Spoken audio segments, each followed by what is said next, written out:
right. Good evening, everyone. It's 6:05.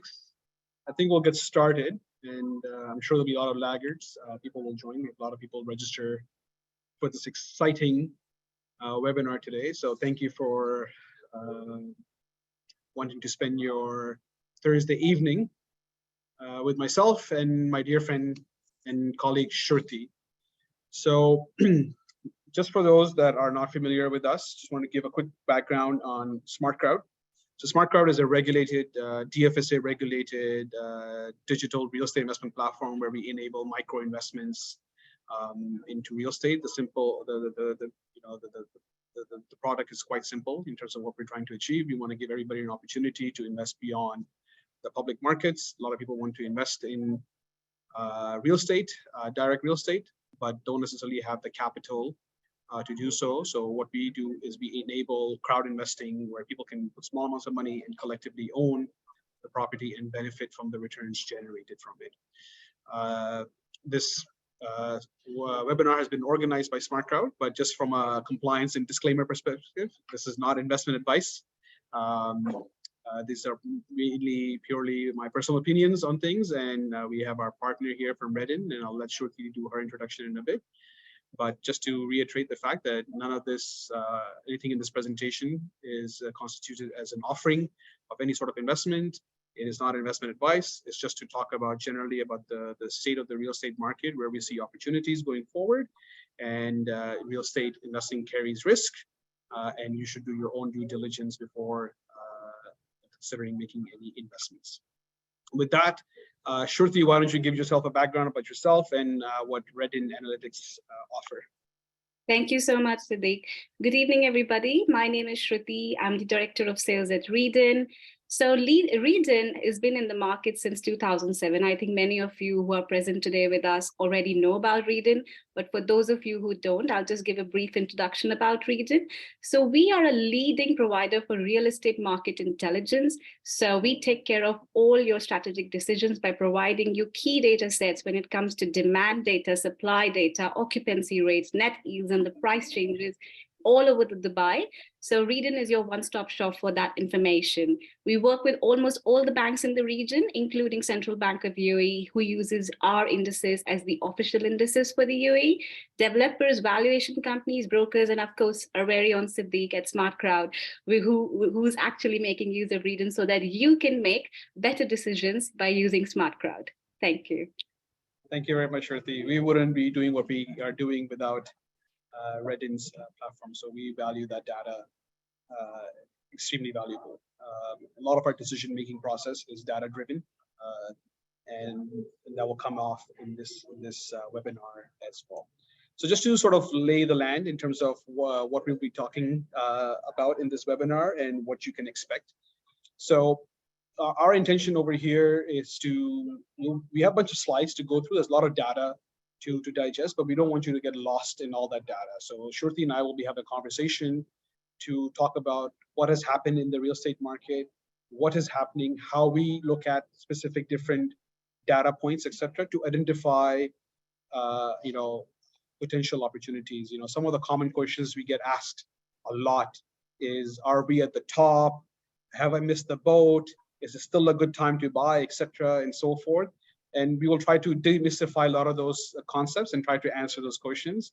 But if you're looking for a magic pill to figure out where you want to go buy your next property, sorry to disappoint you, we're not going to get that magic pill. But what you will get is all the thoughts and all the data points that you should be considering when you are making that decision in terms of is it still the right time to buy, etc. It depends on lots of different factors. One particular factor being, what is your time horizon when you're looking at investments? We're not in the game of predicting where the market will be in the next 6, 12, or 18 months. If I was, I would not be sitting over here. I'd probably be somewhere on a beach enjoying a lot of money that I would have made by now. So, but we try to educate people, hence we call ourselves SmartCrowd. We want people to make effective, smart decisions with their capital and put that capital to work. So I just want to make sure I'm going to share my screen over here. Can you guys confirm if you can see my screen? Yes, Sadiq, it's there. Okay, great. Guys, if you have any questions, get your questions in the Q&A section. My colleague, Adam, he's on the call with us here on the webinar. He will be filtering through them. And Adam, feel free to interject us as we're going through certain things. And if there's a relevant question popping up, interject us, or we'll take the Q&As at the end. We'll try to restrict this to an hour. We'll stay a bit longer if other people have further questions, etc., and so forth. So we appreciate your time. So let's get started over here. So yeah, you can still see my screen, right? Yes. Yeah. Great. So, Shruti, why don't you sort of kick us off over here? So this is a trend of the Dubai sale prices on average across Dubai. So you can see the cycle of the 2020 low, 2010 low, sorry, rising up to 2014 peak, and then that slow decline that we experienced post the Expo announcement in 2014 until slightly just around COVID or post-COVID time. And since then, we've seen a nice recovery into the market. So Shruti, why don't you, because you obviously guys see this data day in, day out, etc. It's nice to sort of take a 40,000 foot level view and see, hey, what has happened to the market? Where does it come from? And what's driving this? And what's the sort of the support of the uptrend that we have seen in the market? Sure. So, I mean, overall, like we've all seen and witnessed in 2022, the market is lifted. When it comes to volumes, it's up. When it comes to values, it's up. We see a consistent growth in apartment and villa sales prices and rent prices, say between of an average 5 to 6% in the last quarter of 2022. But, like, as you said, we've seen the peak in 2014, and then, the market went into correction after that. And then the subsequent impact of COVID-19 and the pandemic, where we see the bottom of that current cycle in 2020. But I mean, despite the pandemic times, 2020, 2021, it was mostly the secondary market transactions volume which was going up. But now what has changed in 2022? It is the off-plan market transaction volume, which has significantly outperformed both in terms of volume and in value. To give you some perspective in terms of data, the off-plan market transaction volume is up by 90%, and the values are up by 115.9% respectively in 2022 as compared to 2021. Now, what does it tell us? Why did that happen? I mean, what has changed? The change is the investors' confidence is back in the market. There is less speculation in the market. There's an influx of increasing population in the city with the changes and the reforms that government has made in the visa schemes that has really put Dubai and reforms Dubai image at a global level. So even though, given the current prices where Dubai has recovered about 8.8% from 2020 to 2022 in the sales price increase, we see still there is a potential gain of almost about 30% from its peak in 2014. So if somebody asked me a question that and which is what we frequently get asked, that have we reached to the peak? Well, the answer is no. There's still a potential gain. And the reason why is that we at Reedon feel that the current demand is by far outstripping the available supply in most of the prime and affordable areas. So we'll talk more about that in the coming slides. That's great. There's a lot to digest over there, right? So I'm going to try to distill some of these elements for the audience over here, because I want to highlight on key specific items. And then we will do a deep dive on those items as we continue the conversations. Just to brag a little bit over here, people that have attended my webinars from like back in 2019, 2020, some of you are, and I hope you can attest to this, because we're very much data focused, data driven focused.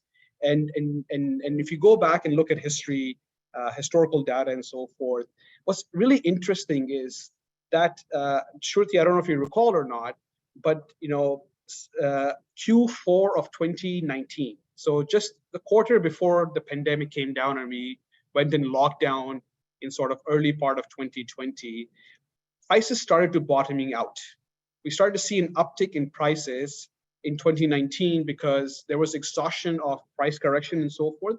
And a lot of that was driven because of, back then, all the headlines were excess supply, excess supply, excess supply in the market driving the prices. But it wasn't only that case. There was lots of other geopolitical tensions that had led to Dubai seeing a correction in price. Mainly one was a strength in the dollar, the Iran, the Qatar blockade. There was lots of other instability that was causing a downward pressure on the prices. Supply had a big part to it. But if you look at the data, the supply had peaked in 2017.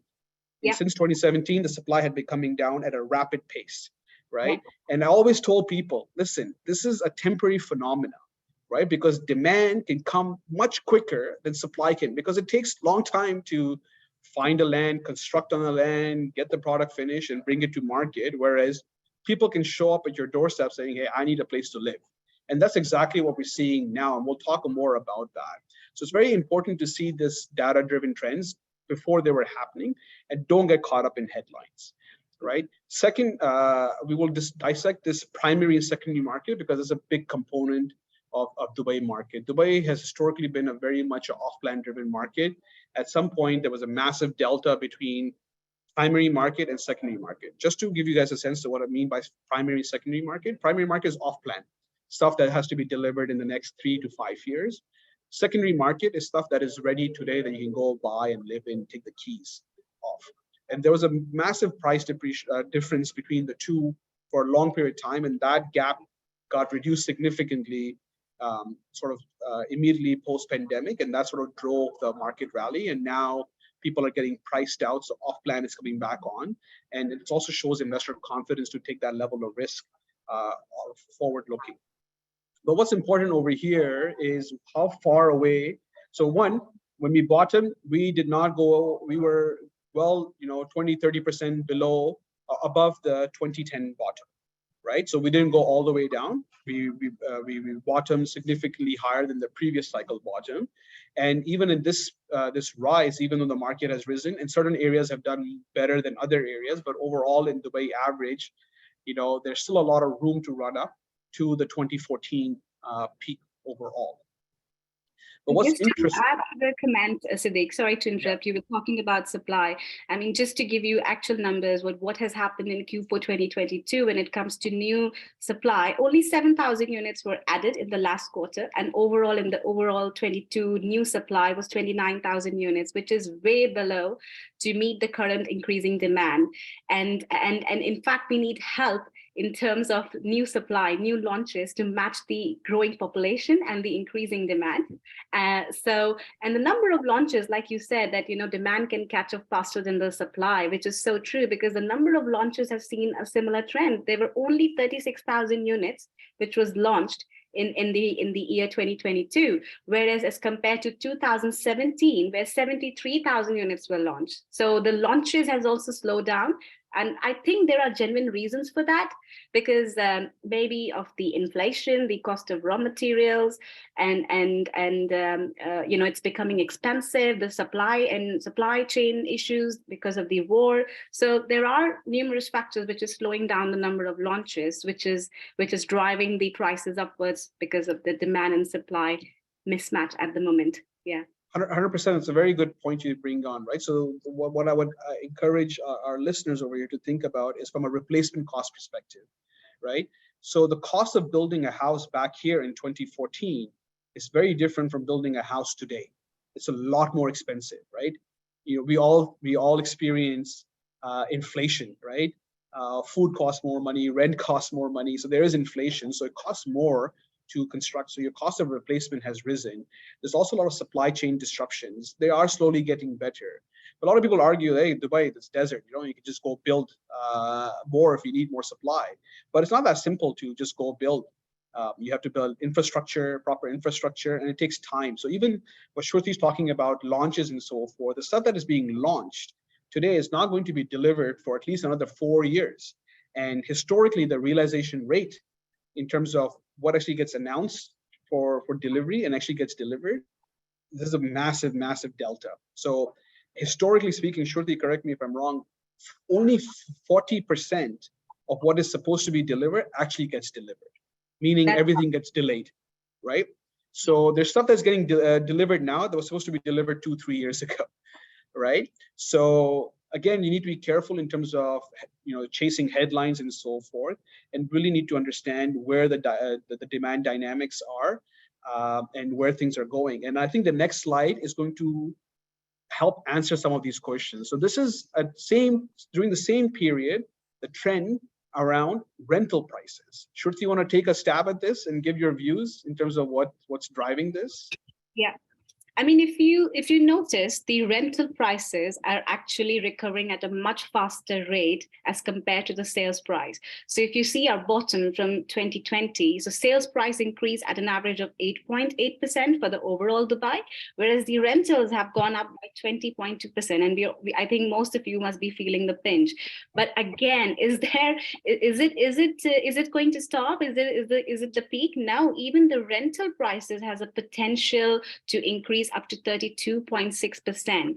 Now, I mean, why is it happening? I mean, why the rental prices are increasing? I mean, there are lots of areas in Dubai which are high in demand, especially the prime areas by ultra high net worth individuals. So they're coming to Dubai to live here, to set up their businesses here, to raise their families here. And also there are affordable areas where people, when prime areas become expensive, people move out of the prime areas and go to the affordable areas.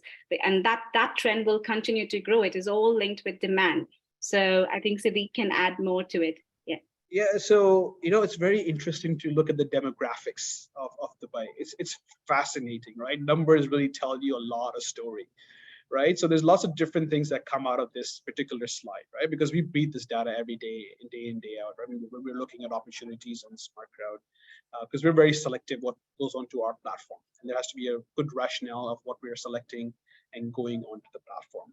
So what's important over here is not everyone can afford to buy stuff, right? Especially in Dubai, because even if you have capital, that's great. You're probably already an asset owner. But even if you want to get a mortgage, etc., you need to have a lot of liquidity, almost 30% liquid cash, right? An average, what's the average price of a real estate asset in Dubai, Shruti? About 1.2 million dirhams. Is that correct? Yeah, that's correct. Yeah, so 1.2 million. That means you need to have about 300,000 to 400,000 dirhams cash to be able to put a down payment on all the costs, etc., and so forth, to finance a property. A lot of people don't have that. So you'll always have a massive population that is going to be renters in Dubai. And this clearly shows that there are a lot more renters. There's population that is growing there. There's demand for it. And that's why your rent prices have gone up faster than the sale prices themselves. But what's also interesting to see is the demographic shift that is taking place in Dubai. So over the last 15 to 20 years, Dubai is being built, right? So if you look at the percentage of population, a big chunk of the percentage of population was labor. Your blue collar labor, buildings, road, infrastructure, etc. A lot of Dubai has been built, right? So that labor is, as a percentage of total population, is reducing. And that labor did not add much economic value to the overall economy, because their purchasing power is very low, and most of their time they're spending constructing stuff and not spending their money, and most of their money gets remitted back home anyways. But that percent of population is reducing, and your middle class, your working class population is increasing, as well as the population of ultra high net worth individuals. Dubai has attracted the most millionaire migration anywhere in the world post-COVID. And that is because of how well Dubai has handled the pandemic, the lifestyle over here, the healthcare system, etc. There are many successful business people, not just from your traditional countries that typically used to come over here, the Indians, the Pakistanis, and so forth. Many more of them are coming, basing their residency over here and continuing their operations back home. But what's really exciting and different this time around is you're starting to see a lot of European high net worth individuals move over here that traditionally or typically did not look at Dubai as a destination. I'm talking about Germans, French, Italians, a lot more Brits. And that migration is starting to happen. We're also starting to see a lot of Americans starting to move over here because, connectivity is great. Within 6 hours, you can cover 80% of the world in terms of 6-hour flight. from a time difference perspective, you can cater to different parts of the world from here. So a lot of nomads, digital nomads are coming over here as well too. So these are all the structural reforms that Shruti talked about that is attracting the right kind of population that requires housing, et cetera, and so forth. There's only so much supply of quality that's there, that the demand is much higher than the supply, and supply is coming, but not coming fast enough to absorb the increased demand. Again, this is at a very high level. We're talking about 40,000 foot level. You want to go down area by area and look at, we cannot just blindly put money anywhere in Dubai. I think it's going to do the same thing, because every area is different. Supply demand dynamics of those areas are different, etc. And we'll talk about that a little bit later. But I hope that makes sense. Adam, are there any questions in regards to this before we sort of move on? I'm just going to quickly look at the just to add to what you said, Siddiq, like even like the perspective has changed, as you mentioned, like Britishers, French, German, and I think they have been the top buyers in year 2022.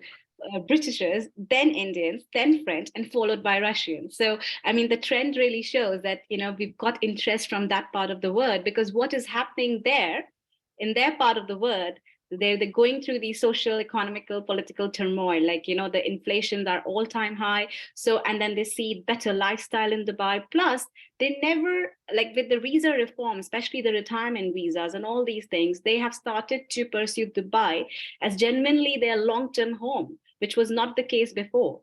Right. So they're more end users. They want to enjoy a better lifestyle, better healthcare, better schools. I mean, everything is on a positive growth right now.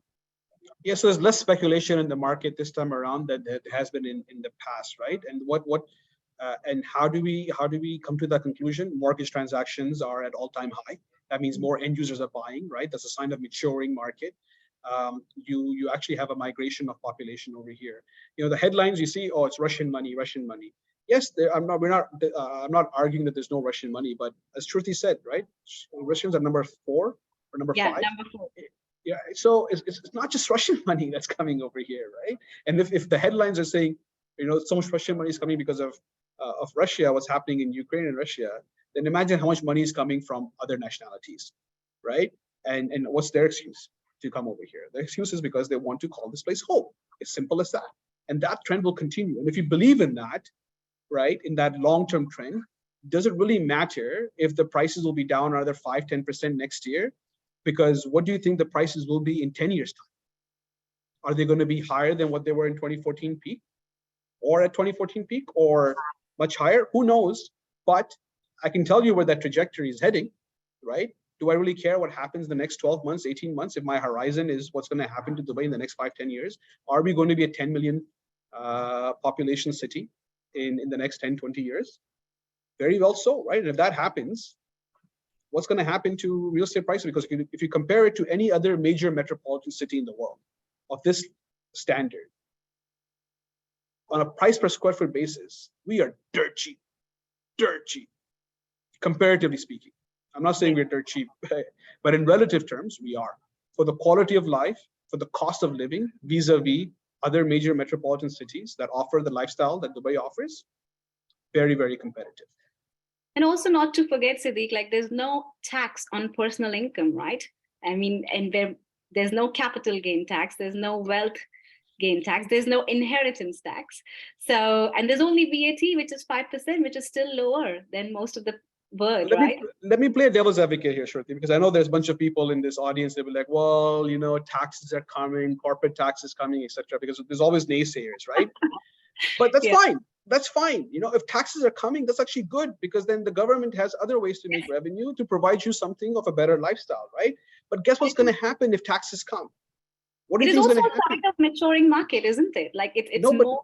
No, true, right? But what do you think generally will happen when taxes come?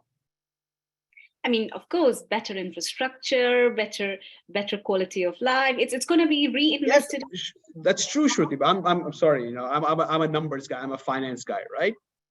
Taxes will just get passed on and will lead to increase in prices because you need to compensate for the increase in cost. Simple as that. When VAT came in, what happened? We just ended up paying more for everything that we needed, right? But did it really break the bank? No, it didn't. It provided other benefits, social benefits, etc., and so forth. And tax is not necessarily a bad thing, right? That means there's more sophistication in the market. There'll be more product offering that will come in, etc., and so forth. But it will have a positive impact on the pricing because the prices will have to be adjusted to account for that increased cost. Simple as that. It will just inflate everything further, right? Yeah.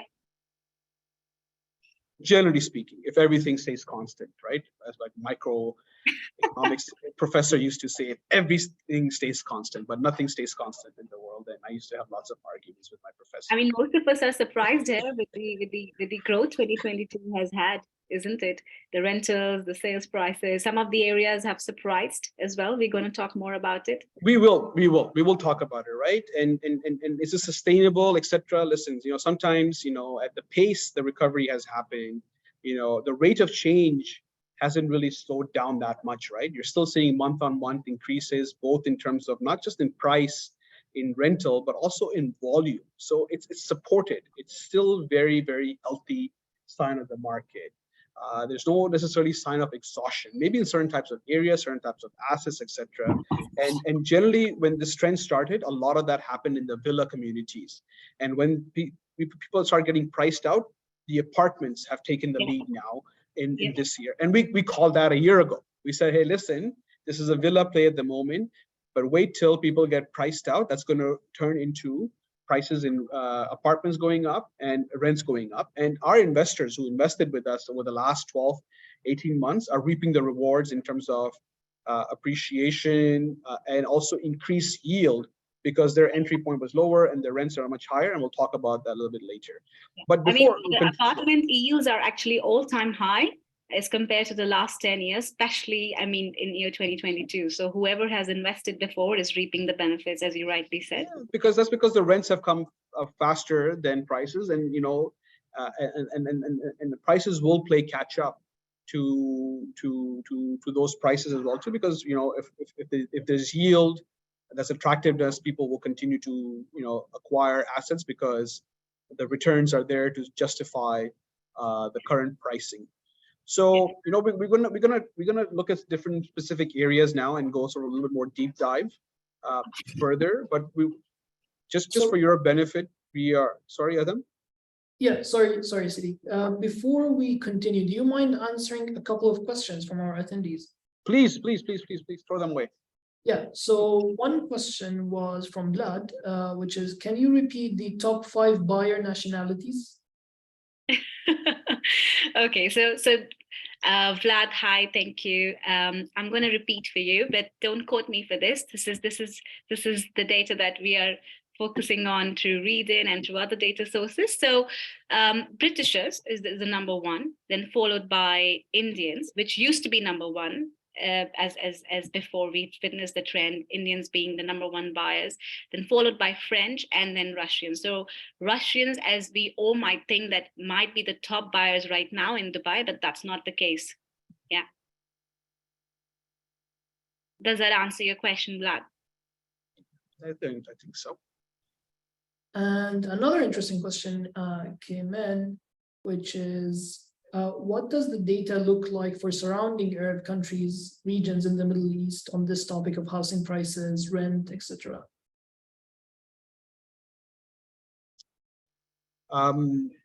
So a couple of different things on that, right? First, one of the things Dubai attracts a lot of foreign capital and so forth because of the access to data and transparency that Dubai provides. A lot of other surrounding GCC neighboring countries or cities, etc., don't necessarily have readily available public market data. It's very difficult to quantify that from that perspective. But if you look at the major neighboring countries and so forth, Qatar is one that has just gone through a World Cup and they saw a massive boost in their real estate sector leading up to the World Cup. I don't know what's happened post World Cup, but Qatar put on a great show. I was at the World Cup myself personally, and I was just amazed. And I've lived in Doha for 3 years prior to moving to Dubai. So I was blown away in terms of the infrastructure and the quality of the event itself. And a lot of people were impressed by that. and they obviously have a lot of capital, a lot of money, etc., and that will continue to grow at that pace. But what's really exciting is Saudi Arabia, right? So if you look at Riyadh prices have gone through the roof, right? But that's a whole different dynamics that's driving that element there, because the government is very, very focused on diversifying the local economy, investing a lot of money locally and so forth, and on a mission to make Riyadh one of the 10 most livable countries in the world, just like Dubai has become one of the 10 most livable countries in the world. So, we have all been living here, for many of us have been living here for a long time and experienced that growth. That growth is coming in Riyadh. So Riyadh is like, getting into Dubai 20 years ago. So it's massive, massive opportunity. Prices have gone through the roof in Riyadh, and they continue to do so.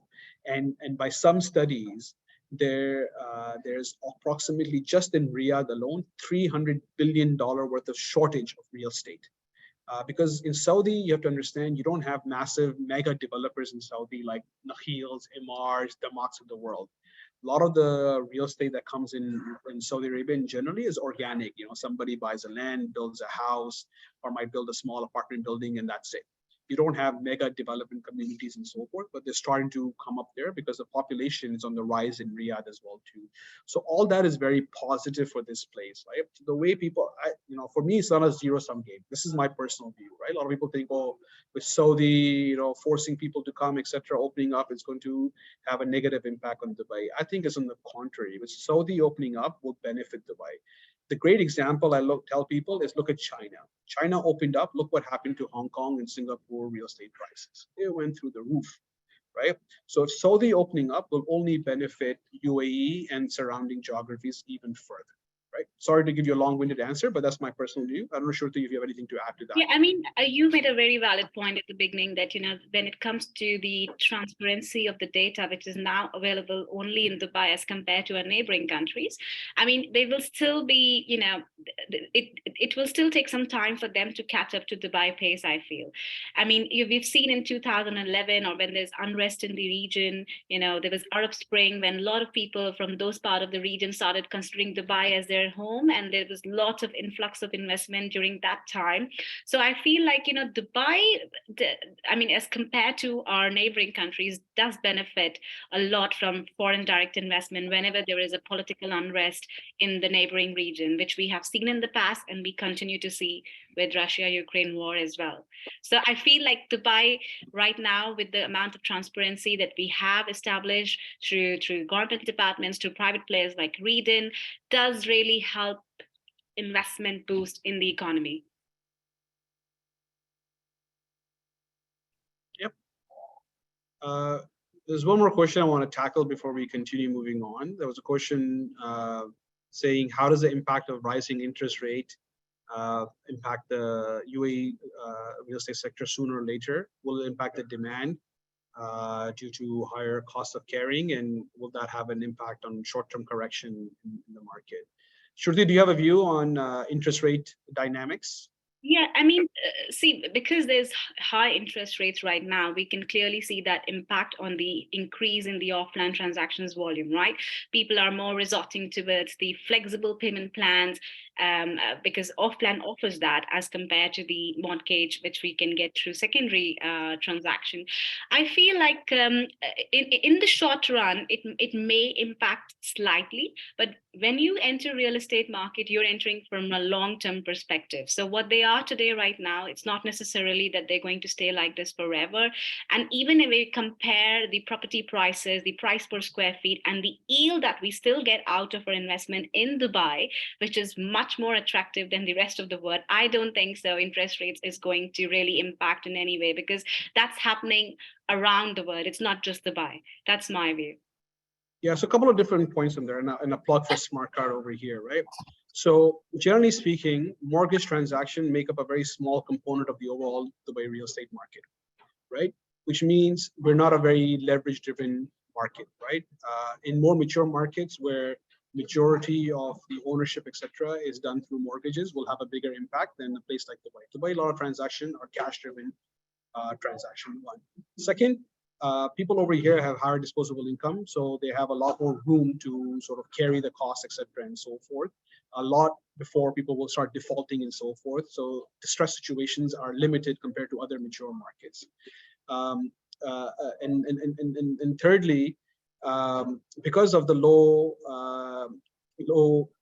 mortgage transaction, etc., there's a lot more renters. So if you're an investor in this market, that's actually good for you, because then that means less people are going to be buying and more people are going to be renting, which means the rents are going to go up and your returns are going to go up, right? And if you cannot afford to buy real estate, this is why SmartCrowd exists in the first place, right?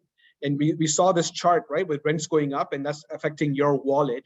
So investing some money into SmartCrowd is a great hedge, because your money you're investing into properties, they're going to go higher in returns, and those higher returns can help you subsidize your rent, right? I would look at that as a real estate investment in general, whether you're investing through SmartCrowd or you're looking to invest in real estate on your own. Focus on investing in, good investment products, investment real estate, rather than buying a home for yourself. Very different from buying a home for yourself and investing in real estate from an investment perspective. And as the rents go up, your returns will go up, and that extra returns can help subsidize your rent. And then it gives you flexibility, etc. But there's a whole webinar that we did on, is it good to buy, is it good to rent, right? And we should probably do another webinar on that topic and discuss that at a later stage. But I'm cognizant of time, so we're going to try to move on a little bit. We've covered a lot of different things over here. Here we're going to talk about prime areas and affordable areas, and it's just our little definition of defining these two areas. So prime areas, your very popular areas like Palm, downtown, Marina, Dubai Hill State, and your affordable areas are more populous areas, right, where things are a little bit more affordable in terms of rent and price appreciation. And we're going to look at these two different markets and the dynamics of that. But what's important, what I want to tell you in terms of, that we coined this webinar, is like, what's the next hidden gems, right? So I want to give you an idea in terms of what kind of stuff we look at to determine where we see opportunities. So we look at, what is the trends on the rentals, what are the trends in the sale prices, what's happening on the transaction volume, both on rentals and pricing, what are the yield trends, and more importantly, what's happening on the supply side in terms of upcoming areas and so forth, to understand the supply demand dynamics, and then looking at other qualitative factors such as amenities around a particular area and so forth. So all these things we've been trying to highlight in part of our discussion, because all this goes into understanding where do we see opportunities going forward. I hope that makes sense in terms of our evaluating criteria. So that was very important for me to put out there. So we'll look at sale price analysis, and this is a very telling slide. So Shruti, why don't you sort of give your take on this? There's some really interesting observations over here. Yes. So as we've classified prime areas in our definition of classifying them as downtown Dubai, Palm Jumeirah, Dubai Hills Estate, and Dubai Marina. So these are like most desirable areas, we call it, in terms of luxury residential segment. Now, if you see this chart, like most of these prime areas have gone more than the Dubai average price increase, which is 8.8%, above more than that, especially downtown Dubai, which has shown a recovery of about 30% from its low levels in 2020, 2021. And it still holds a potential to go up. Why? Because downtown is in demand. It's the center of the city. Even though there is good upcoming supply in downtown, I feel that it should be quickly absorbed by the increasing demand for the area. And then there are few areas such as Palm Jumeirah, which is already higher than its peak of 2014. And it tells me that why is it happening? Why Palm Jumeirah has already gone up from its peak of 2014, it tells you clearly that there is demand for ultra exclusive, ultra luxury property. There's an influx of, as we mentioned earlier, of ultra high net worth individuals in 2022. And these individuals, these fast cash growing segment, are still seeing value in Dubai prime real estate. They continue to see the value that will continue to push the demand up. And that will continue to push the prices for these areas up, because they're clearly the demand outstrips the available supply in these prime areas. Yeah, so a couple of different things to point out over here, right? So, what you need to consider this prime areas and so forth. This is also patient capital, right? These people have much more holding power, purchasing power. It's a lot more patient capital as opposed to someone that doesn't have a lot of money and putting a lot of money from a speculation perspective. Their risk appetite is very low, etc. And first sign of trouble, money runs out. This is a very different dynamic. So we talked about the different kind of demographics that's coming in driving this. The other element you want to take a look at is, yes, Dubai downtown has had a rapid rise but you also have to understand that it's coming from a much lower bottom than the rest of the Dubai. So if you look at the rest of the Dubai, it corrected, but it not correct at the level that Dubai downtown corrected. Dubai downtown corrected a lot further, and hence has rapidly increased as well too, because of increased demand. And a lot has to do with there's a lot of off-plan transactions in the past in downtown Dubai, because downtown Dubai was still being built. But now pretty much everything has been launched or in the process of being delivered, and there's very little land left within downtown to further develop or to further launch as a percentage of what's already been announced and so forth. Shruti, correct me if I'm wrong. In terms of further new projects to come in downtown, there's very, very limited, and downtown will always be downtown. There's always be only one Burj Khalifa ever in the world, for example, right? So these kinds of unique things obviously lead to a lot of demand, and sophisticated capital comes to this, right? But there's lots of other areas that are still playing catch up. Marina had a nice steady decline and has a nice steady growth, and rents are increasing, and that price momentum will continue to play catch up to the rest of Dubai and the rest of the market. As people get priced out of Palm, downtown, then they'll look at other spots like Marina, JLT, and so forth, and we'll talk about that a little bit as well too, as we've seen in the past that if people start priced out, people start moving out into other areas. So this is we'll skip this slide because there's a lot to cover. I mean, just one of this slide, the slide that you're on right now. I mean, if you see, like, despite of the pandemic, 2020, 2021, I mean, what I'm trying to say is that I was trying to highlight the demand from the ultra high net worth individuals. So despite of the pandemic, you see downtown Dubai and Palm Jumeirah is still showing a growth in 2021, and from 2020, it's a rapid recovery from 2020 decline. So that continues to tell us that these areas are high in demand, and literally Palm Jumeirah, when we think, and I see the upcoming supply in the next 3 years is literally negligible in Palm Jumeirah. So it definitely needs help in terms of adding that supply to catch up to the increasing demand. Very interesting slide here to see the very much so. So this is sorry, I'm having trouble looking at the. So this is basically, I mean, showing you that these are prices fell across 2020 across all bedroom types in prime areas, be it a studio, 1 BHK or 2 BHK. But there are obviously 2021 showed us a recovery, but what has happened in 22 really? So we want to go one level down, that what exactly is selling in these prime areas, what has shown a price increase. So the highest price increase was seen in 1 bedroom category in Palm Jumeirah with 34% annually, and Palm Jumeirah was also the biggest gainer in terms of price increase, almost by 20% annually across all bedroom types, be it a studio, 1 BHK, 2 BHK. So Palm Jumeirah did really well. Generally speaking, studios and 1 beds tend to be the more attractive asset class here, just because in terms of it's fast moving, it's affordable from even in places like Palm, relatively speaking, a studio 1 bedroom is well within reach. Whereas the 2, 3 bedrooms, etc., get out of reach in terms of affordability, and they also rent really well because majority of the population in Dubai is young families, etc. So studios, 1 beds tend to do quite well, and we've looked at a lot of demand dynamics in terms of how the demand is shaping out to be in Dubai, and we continue to see a lot of demand for studios, 1 beds in particular, moving forward. We can move on to the next slide. This is so this is more on the affordable areas that we talked about, right? So let's spend some time on this, for example. I mean, this one is, I mean, we looked at the prime areas where the rate of increase from its bottom of 2020 was much higher in all prime areas, but that's not the case in affordable areas. I mean, the price increase from its bottom 2020 is not, in some areas, like for example, Dubai Silicon Oasis and IMPZ, is almost negligible. There's no price increase from its bottom. Now, what does it tell me? I mean, it tells me that these 2 areas in particularly has a lot of potential to reach to its peak in 2014. I mean, when prime areas starts to becoming expensive, people are going to flock towards this opportunity and towards these areas.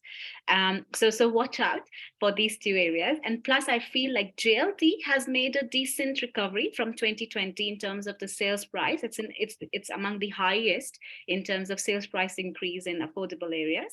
And there is a reason why JLT has picked up both in terms of sales, and also it has picked up in rental in 2022, because JLT is like, is very strategically located. It's a commercial center.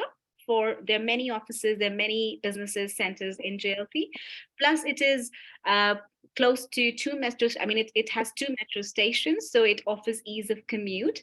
And it is also close to other commercial district, like, you're close to Barsha Heights, you're close to Barsha. It offers a beautiful F&B and retail setting around the lake. And those who wants to be close to Marina and they want to have a family and raise a family, they don't want to live in Marina, they see JLT as a convenient place to live with a family. So I think JLT is in a very sweet spot.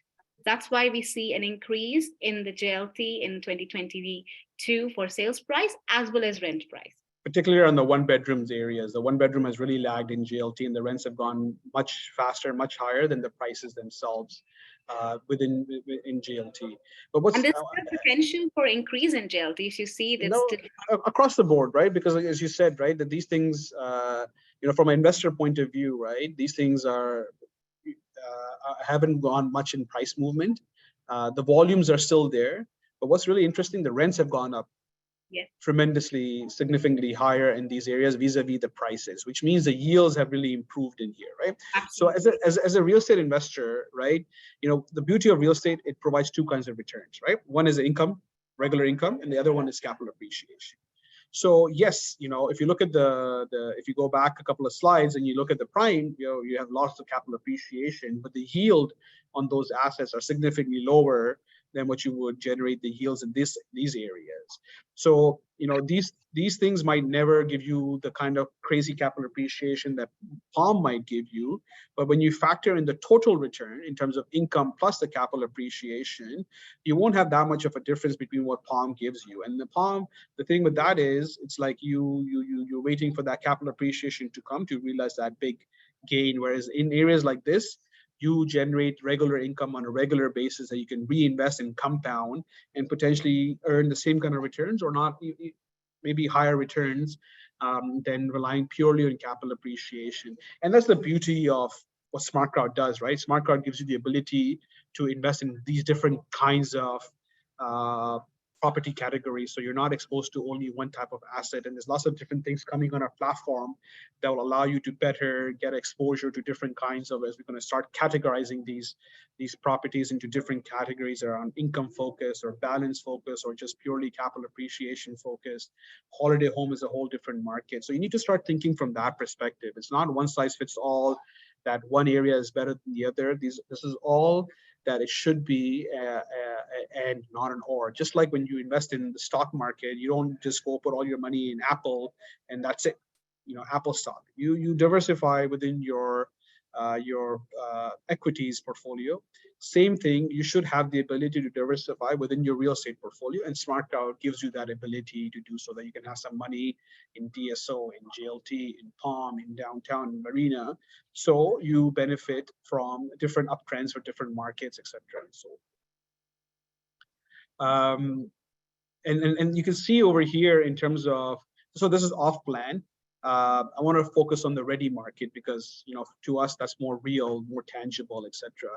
There has been a good steady recovery in these markets, not at the pace at the prime, but there's still good pace, right? And that pace will continue to, we suspect it will continue because of all the things that Shruti mentioned in terms of volumes are up, people are getting priced out on the other markets, the rents have gone up in these markets, and that's sort of providing stability on the pricing, some areas better than the others.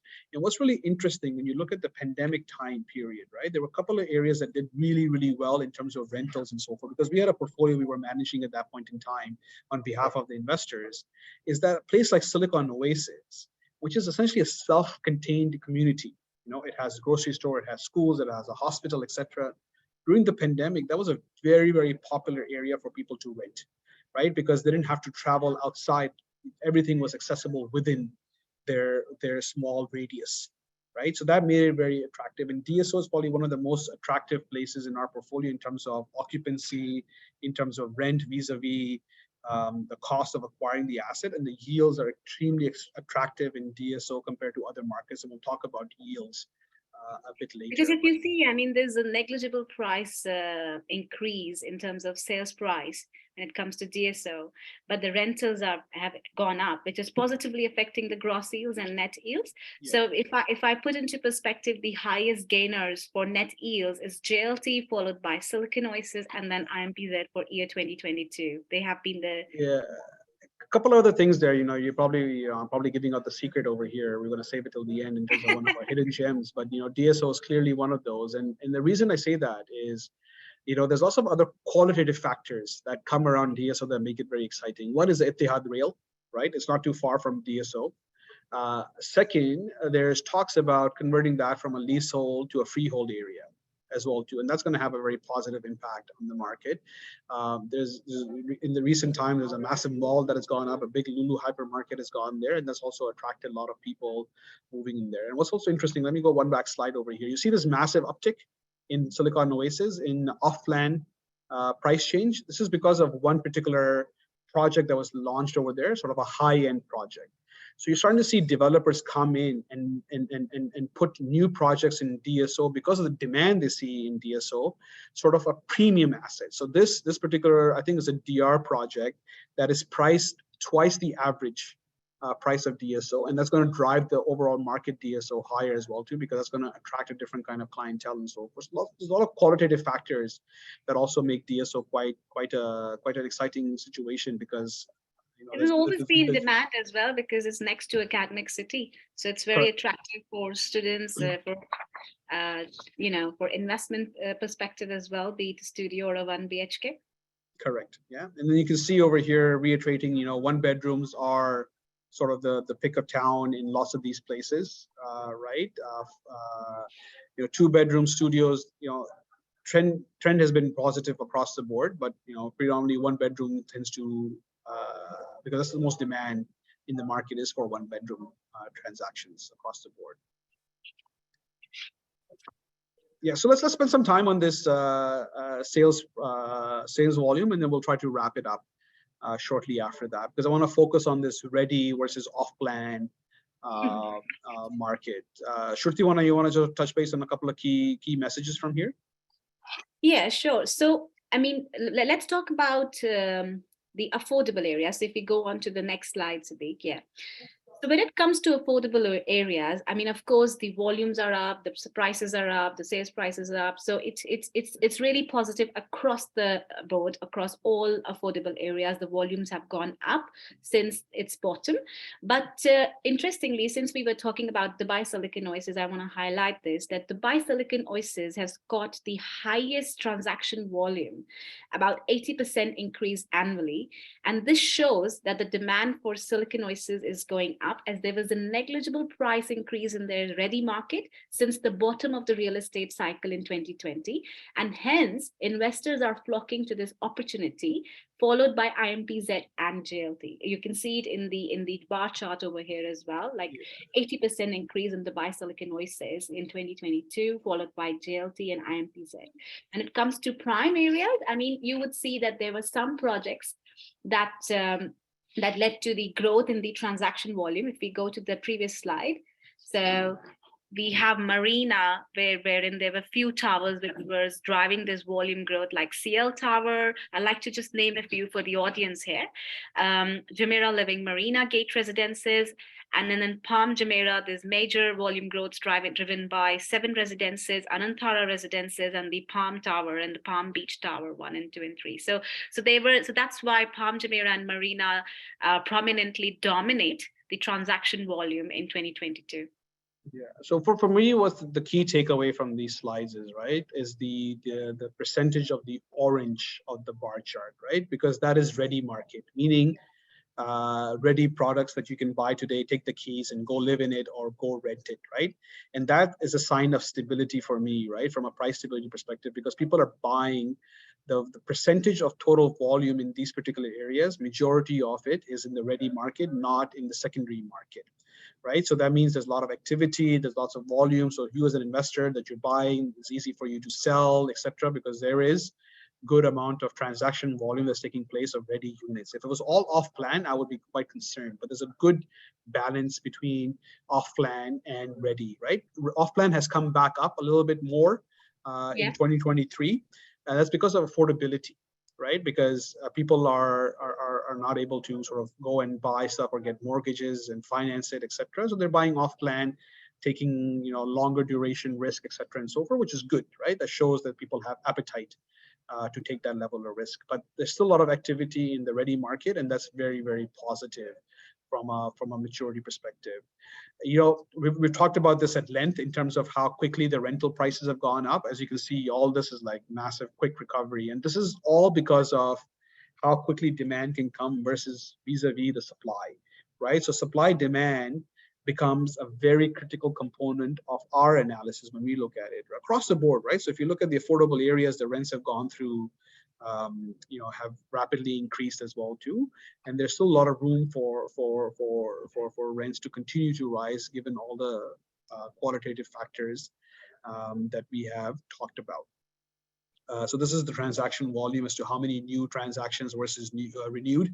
And this also is a good sign, right? This new contracts, meaning either there's migration happening within the city or new people are coming to the market, right? So more than 50% of the contracts that are happening, the rental contracts that are taking place are new contracts. Right. So what's interesting, so this is again, this is where you get the beauty of SmartCrowd in terms of how SmartCrowd does things and looks at this data and so forth, because we see these trends coming in, a lot earlier. So I'll give you some secrets, some trade secrets, right? So we started doing holiday homes like 3 years ago, right? And everybody jumped on the bandwagon about a year ago, right? So because we saw opportunity between what the rental market was at that time and what the holiday home market can provide, and we can generate better returns. So we went in that strategy. Then we started doing furnished monthly rentals because we saw an opportunity in the rental market to enhance returns, to get a better return, rental value, by providing this flexibility to renters, because even renting was very costly and difficult for many.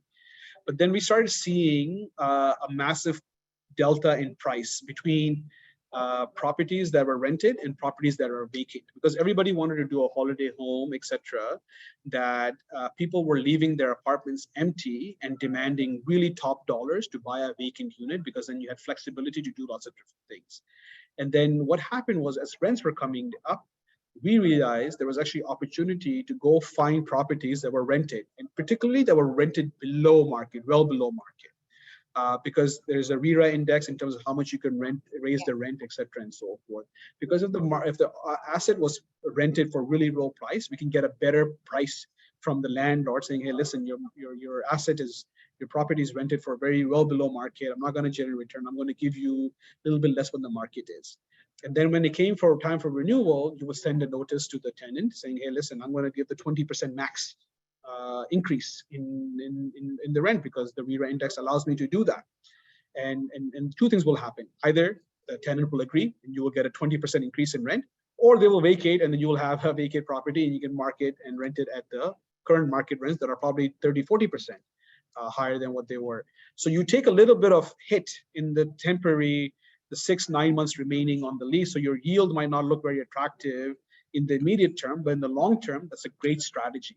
So you as investors, don't get bogged down in looking at the yield, what the yield is today, right? Because the yield might not look attractive today. It might be like 6.5%. But you have to see, hey, over the long term, I'm going to hold this asset for 5 years. What's my potential to earn on this, right? What are the trends on the rental market and so forth? Because a lot of stuff that we picked up where the yield was 6.5%, we either converted into holiday home to generate higher yields, or we were able to rent it at a higher end and get that yield to 7, 8, 9% in some cases. So you have to look at it from a long-term perspective. Don't just look at the yield today and get caught up in that. So that's very, very important point to make. And this is very difficult for an average person to do. They don't have access to all the data. This is where SmartCrowd can help people, because we provide all this information, and then you guys can review that and make those effective decisions. So Shruti talked about this, yields. So, in the prime areas, you're looking at circa 4 or 5%. Here, in affordable areas, you're looking more in the 6, 7%. And this is obviously averages, etc. If you look at in real point in time today, they're probably slightly higher than what is being achieved over here, right? And as prices continue to rise, that yield is going to get compressed over time. Occupancy generally throughout the city has increased because of internal migration and just slew of more people coming into the city. I want to spend some time on supply now. Sorry, Shruti, to run through this, but I'm cognizant of time for people. I see people dropping off because we had promised an hour and we've already gone over an hour. No worries. Go ahead.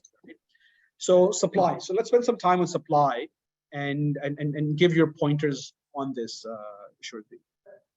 Yeah, I mean, as I said, and you can see it in this graph as well, like the prime areas, you see Palm Jumeirah with almost negligible supply coming up in the next 3 years.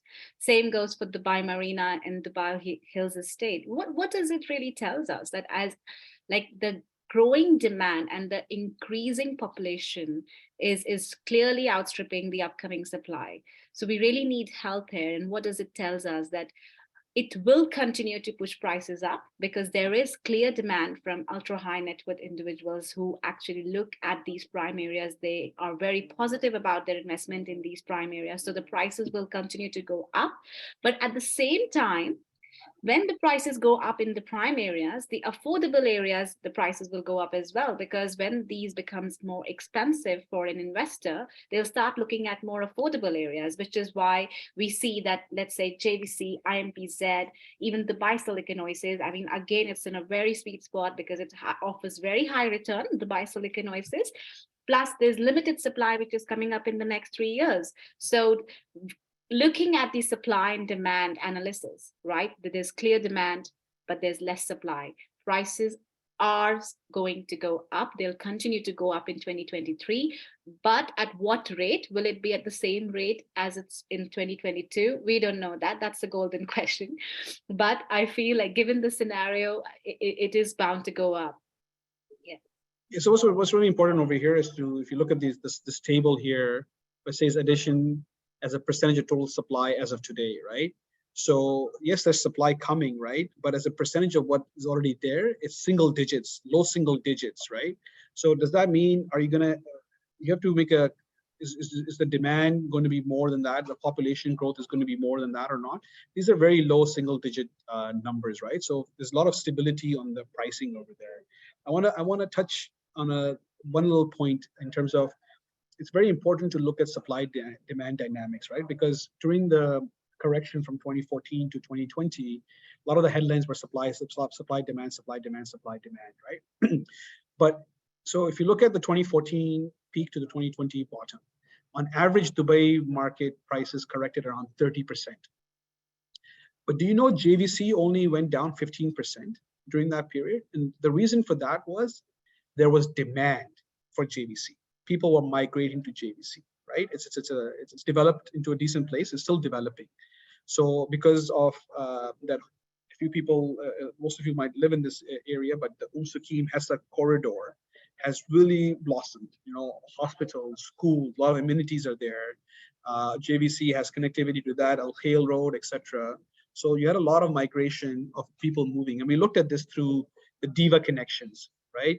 In terms of new Diva accounts being opened in JVC compared to other areas in the city and so forth. So as there was more demand, yes, there was more supply coming in JVC. JVC was one of the most supply, I think after Business Bay, Shruti, correct me if I'm wrong, after Business Bay, I think JVC number 2 or number 3 in terms of supply.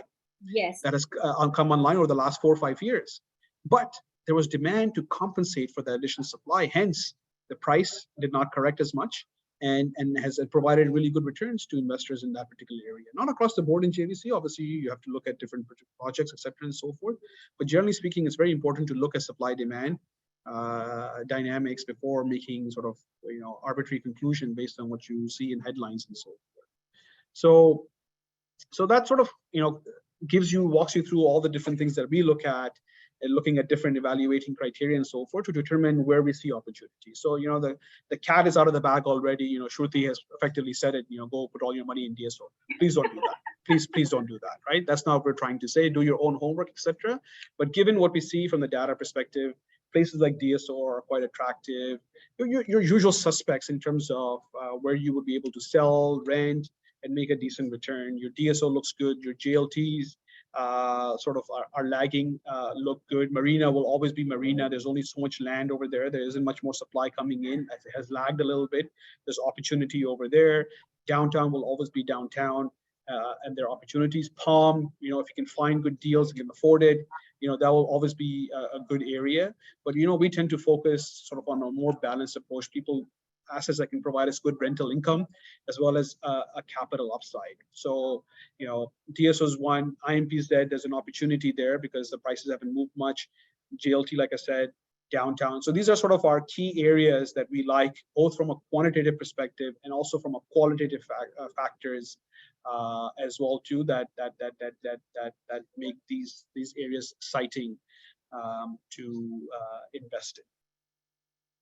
But do your homework. This is not investment advice. Please don't take it to the bank and start blindly putting money into these areas without doing your own homework and your own research, and use platforms like SmartCrowd to get access to data, etc., and then make your own effective decision. And then why invest in one place when you can invest in multiple places using a platform like SmartCrowd? And just to add, like, in case any one of you are more keen to go deeper into your own analysis, like, we at Readin has a ready platform for you, which you can access and get all your questions answered through the system, which gives you data. Only data speaks the truth.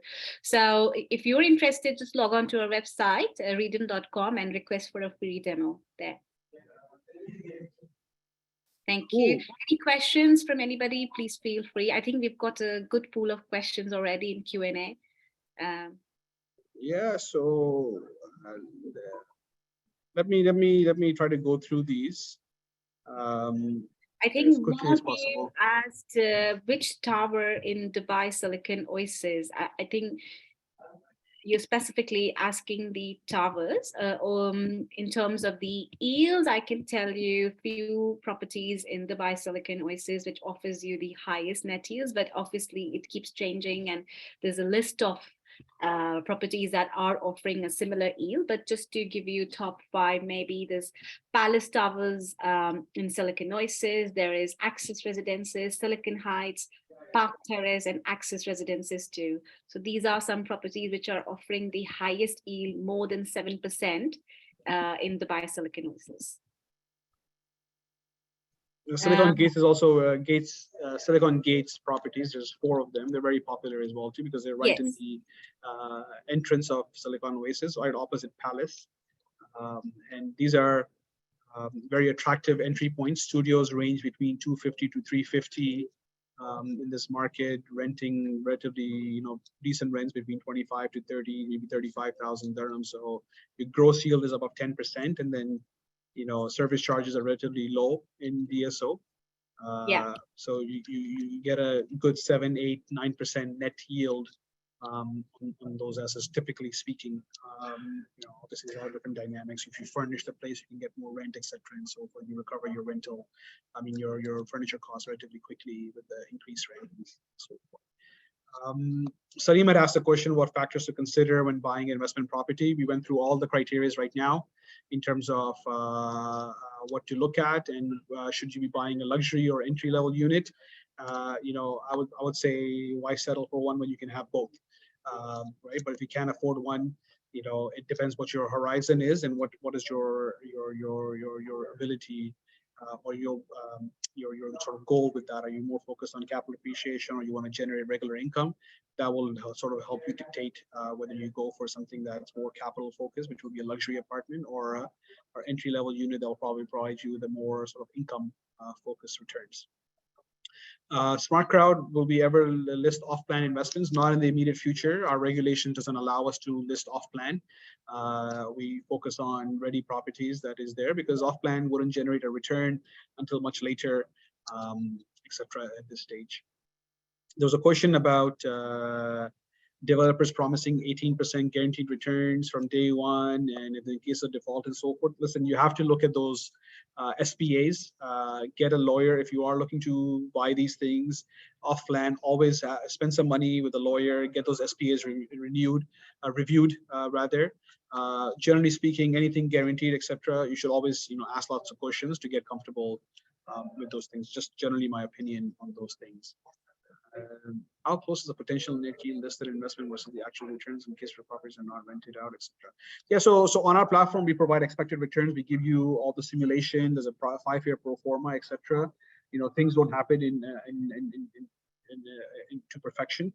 So there is some sort of variation. In some cases, we might have a slightly lower yield realized in the immediate term because there might be a little bit more vacancy, or took a little bit longer to get the property rented or get it operational if it's a holiday home property. But over time, it will play catch up. It will give you a better return. In some cases, we've been able to perform better than what was expected because the market has improved better than what we had expected. So, and this is the reason, right? There's no such thing as guarantees. We are giving you exposure to the real estate market. The returns can go up, the returns can go down. And the idea there is you manage your risk by diversifying into different opportunities. So you're not putting all your eggs in one basket and sort of if that one particular property doesn't perform as expected, that you are out of luck. I think there are a couple of questions there. We may not be able to answer all of them, but I think if there's a way that we can write back to them.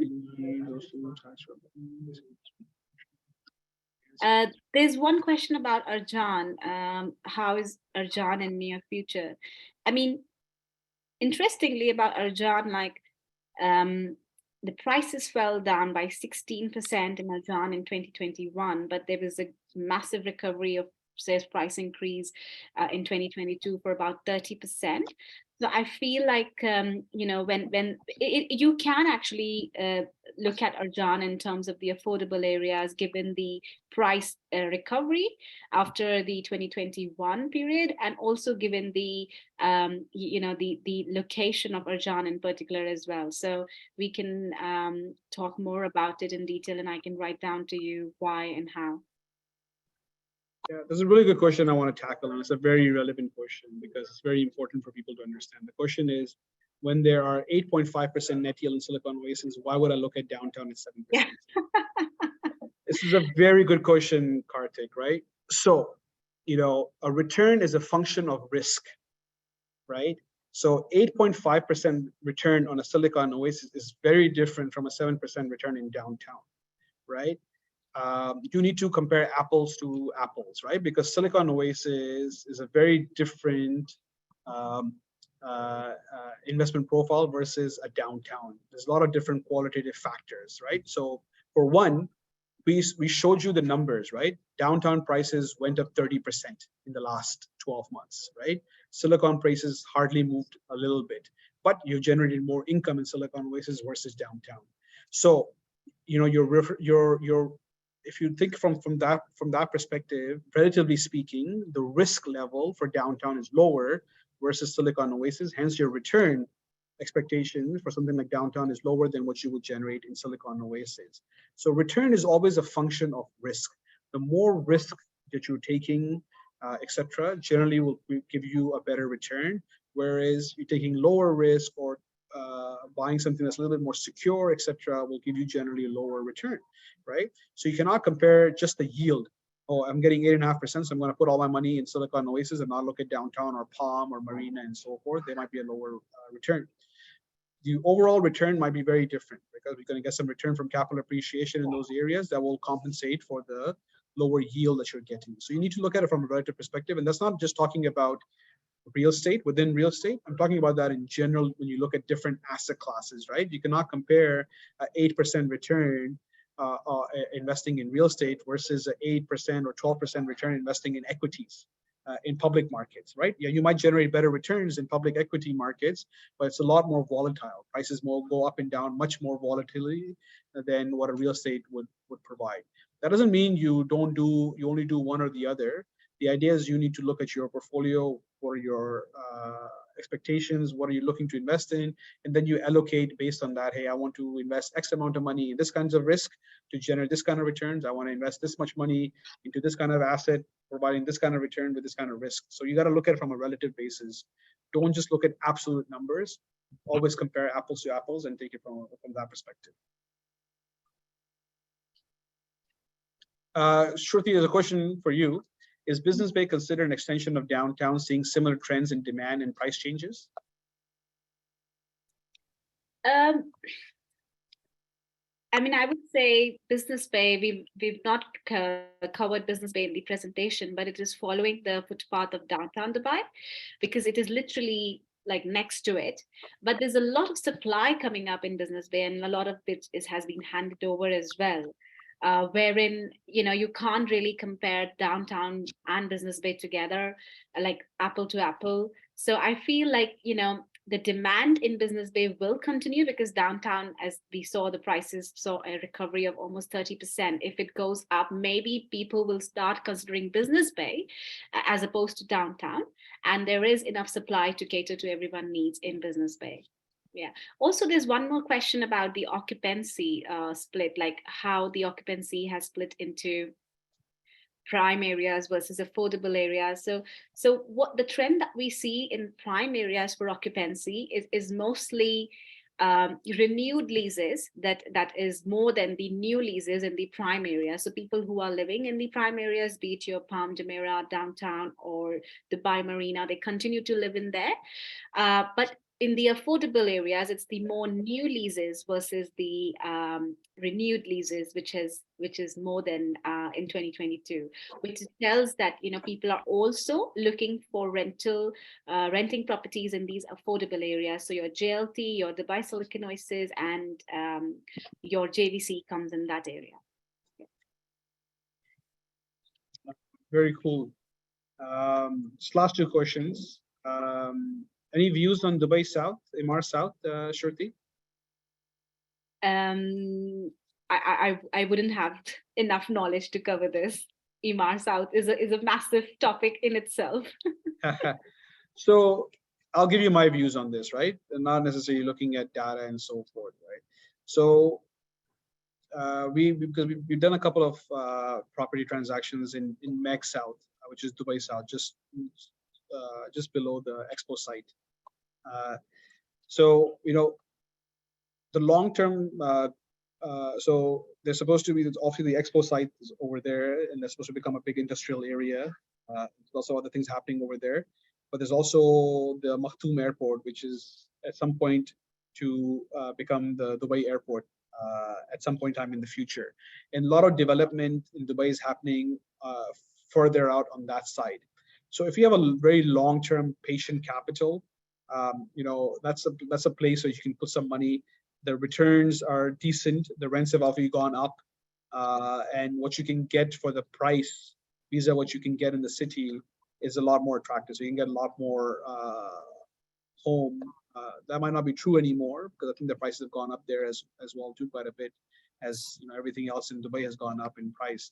But it's sort of a long-term view. So if you have a very long-term view, buy something of quality that you can rent out, generate good returns, and you get paid while you wait for that area to really develop and blossom into something remarkable, because there will be a lot of development that will be happening over there. Emaar is building an entire city over there, and Emaar has a track record of building really good communities over time and increasing prices along the way and so forth. So you can take that kind of a long-term view from that perspective, but obviously you got to do a lot of more homework and research on that. I'm just speaking from my personal view without any hard data and facts and so forth at this stage.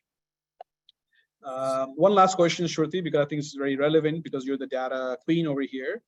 Is a person saying, I'm surprised to see DSO only 1% hike. Most of the units are about 15% based on my property finder research. He's not sure which data is correct and so forth. So I don't know if you want to touch on that a little bit. Yeah.